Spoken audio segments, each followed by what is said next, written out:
ভাই ভাই একটু দাঁড়ান। কিরে জহির, তুই রুমরা কাপড় পিন্দা আমার শ্বশুর বাড়ির দিকে এসেছিস করে? যদি আমার শ্বশুর বাড়ির লোকে দেয় মান সম্মান থাকবো? ভাই এখন ইজ্জত দেওয়ার টাইম নাই, মা হসপিটালে ভর্তি, ডাক্তার বলছে অনেকগুলো টেয়া লাগবো, এখন আমার কাছে একটা টেয়াও নাই গা ভাই।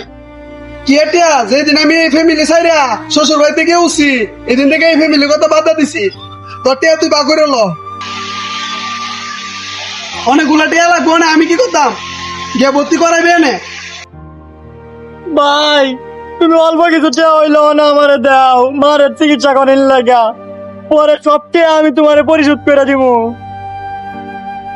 তুই কি বুঝিস না নি? জানতে যা সারান দে।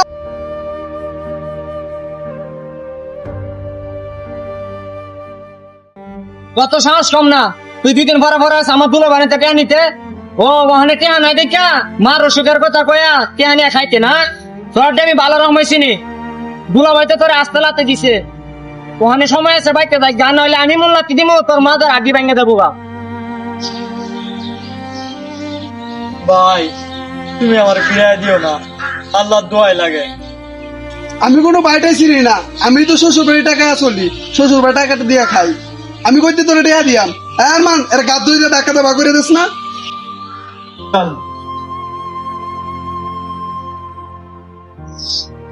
তুই টাকার নেশায় পয়রা সব বই লাগে, সব জীবনে কোটি কোটি টাকা ইনকাম করবি, কিন্তু মা যদি মইরা যা, এই পুরো পৃথিবী বেঁচে হইলো মারে পাইতি না।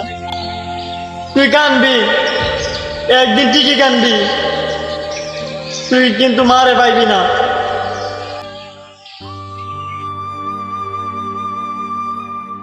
আমি নোংরা কাপড় পরে আইছি দেখা তোর এন্দা মান সম্মান যাইবো গা, আর এন্দা যে মা যে অনেক অসুস্থ, তোর এটা মান সম্মান যাইতো না। রক্তের টান যে আসছে বড়, এটা তুই একদিন হারে হারে টের পাইবি। তোর আবার কিসের মান সম্মান রে?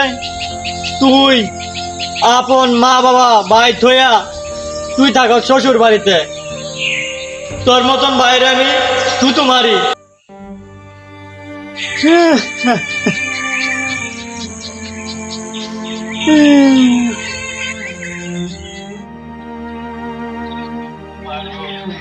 মাগো,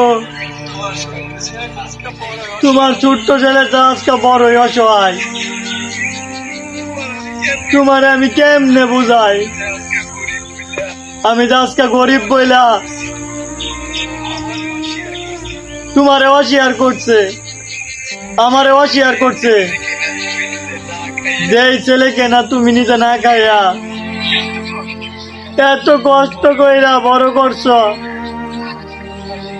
আর আজকে কিনা তোমার এই ফুলাই আমার মুখের উপরে না কইরা দিছে। সে তার মায়ের চিনে না, বাইরে চিনে না,